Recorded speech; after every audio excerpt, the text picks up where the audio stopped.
kekuatan. Amin. Nah teman-teman, hari ini kita akan mulai belajar. Dan sebelum belajar, yuk kita sama-sama membaca doa. Sikap berdoa, tangan di depan dada. Bismillahirrahmanirrahim. Rabbi zidni ilma warzuqni fahma. Amin. Teman-teman, kita hari ini akan belajar tentang segi banyak. Tahukah antum apa segi banyak itu? Segi banyak adalah kurva tertutup yang dibatasi oleh garis. Nah, tahukah antum apa aja sih contoh segi banyak yang ada di sekolah kita?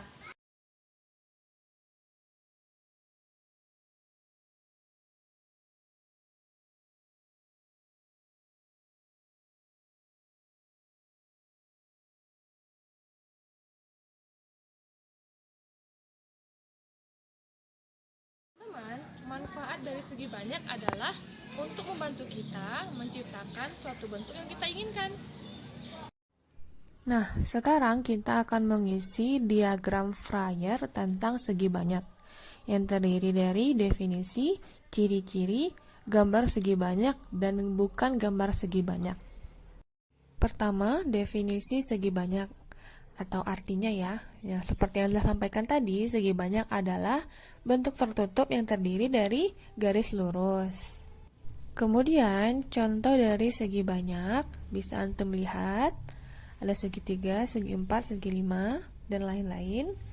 Dan yang bukan gambar segi banyak adalah yang tidak memiliki garis lurus.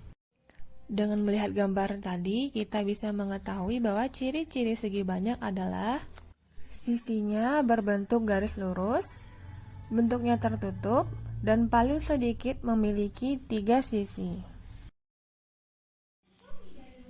Sekarang Ustazah akan mengajak teman-teman untuk membuat tangram.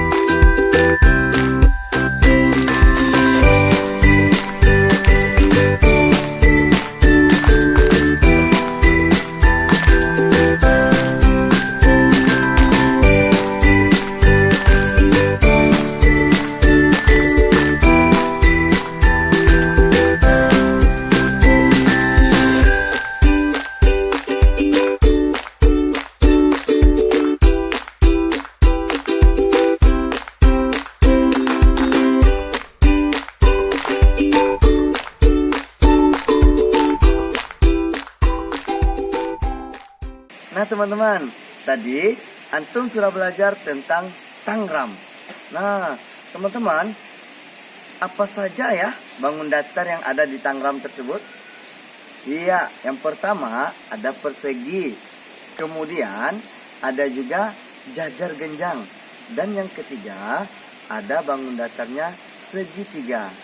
Nah ngomong-ngomong segitiga, Ustadz ada contoh nih. Nih, coba lihat ke sana.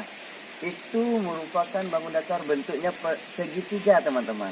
Nah itu merupakan atap dari rumah gadang.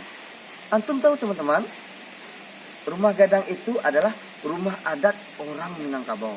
Nah teman-teman, ngomong-ngomong Minangkabau, antum tahu enggak dari mana asal nama Minangkabau? Nah Ustadz ada cerita nih. Nah, dengarkan baik-baik ya teman-teman tentang asal-usul nama Minangkabau. Teman-teman, asal-usul nama Minangkabau itu terdapat 2 versi. Yang pertama, ada menurut Tambo, dan yang kedua, ada menurut para ahli atau para sejarawan. Nah, yang pertama, mari kita lihat sejarah atau asal-usul nama Minangkabau itu menurut Tambo. Tambo itu adalah sebuah hikayat atau cerita-cerita dari nenek moyang pada zaman dahulu. Nah, menurut Tambo itu, asal nama Minangkabau itu berasal dari adu kerbau antara kerbau orang Minang dengan kerbau dari seorang raja yang berasal dari daerah seberang.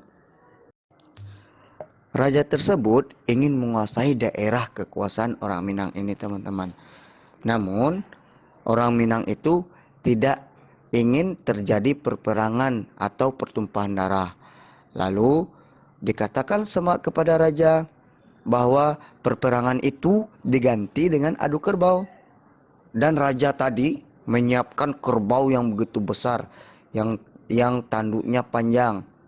Namun orang Minang hanya menyiapkan kerbau kecil, yaitu anak kerbau yang masih menyusu kepada induknya, teman-teman. Kemudian di kepala anak kerbau itu dipasangkanlah sebuah besi yang begitu tajam dan runcing untuk pengganti tanduk, karena anak kerbau itu belum tumbuh tanduknya. Nah, besi yang panjang dan tajam inilah yang dikatakan atau dinamakan dengan Minang.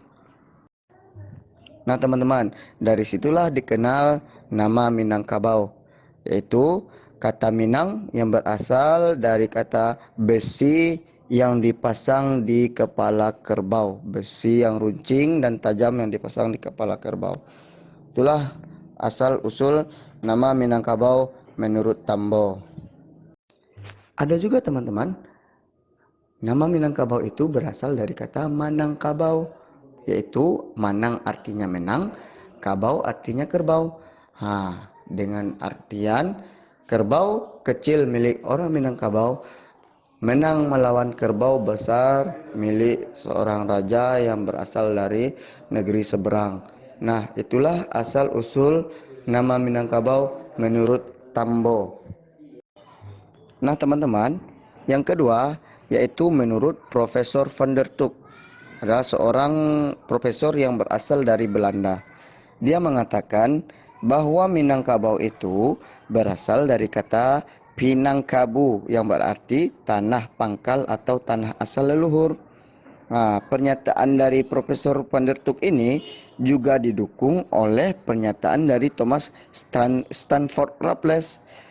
Dia adalah seorang ahli yang berkebangsaan Inggris. Dia mengatakan bahwa setelah dia melakukan penjelajahan ke pelosok negeri dan hutan-hutan di wilayah Sumatera Tengah, dia mengatakan dalam catatannya bahwa di sini kita menemukan bekas-bekas suatu kerajaan besar yang namanya hampir-hampir tidak kita kenal sama sekali, tetapi sangat nyata merupakan tempat asal bangsa-bangsa Melayu yang bertebaran di Kepulauan Nusantara. Nah, itulah dia, teman-teman, asal mula nama Minangkabau menurut Profesor van der Tuk dan didukung oleh pernyataan Thomas Stanford Raffles. Kemudian yang ketiga yaitu menurut Profesor Dr. Muhammad Hussein Nainar. Dia adalah seorang guru besar di Universitas Madras yang berada di India.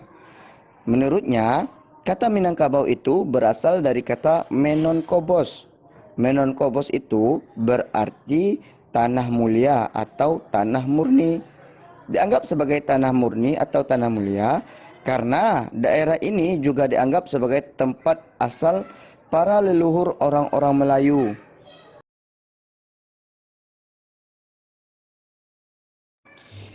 Kemudian yang keempat yaitu menurut Profesor Sultan Muhammad Zain. Dia adalah seorang ahli yang berasal dari Minangkabau. Profesor ini mengatakan bahwa nama Minangkabau itu berasal dari kata Binangakanfar. Arti kata Binangakanfar itu adalah muara Sungai Kanpar. Menurutnya, muara Sungai Kanpar inilah tempat bermulanya kerajaan Minangkabau. Kemudian yang kelima, asal nama Minangkabau itu berasal dari kata Minakambua. Kata Minakambua ini ada dalam lembaran-lembaran suci agama Hindu. Kata Mina itu sendiri artinya adalah naga dan Kambua artinya puncak atau pilar-pilar. Jadi bisa diartikan bahwa Minakambua itu adalah pilar-pilar naga. Nah, yang disebut pilar-pilar naga di sini adalah bukit barisan yang mengelilingi negeri Minangkabau itu sendiri. Untuk tugasnya insya Allah akan menyusul ya teman-teman. Dibacakan hamdalah, alhamdulillahirrahmanirrahim, dan disempurnakan dengan doa kafaratul majelis. Subhanakallahumma wa bihamdika asyhadu an la ilaha illa anta astaghfiruka wa atubu ilaik. Assalamualaikum warahmatullahi wabarakatuh.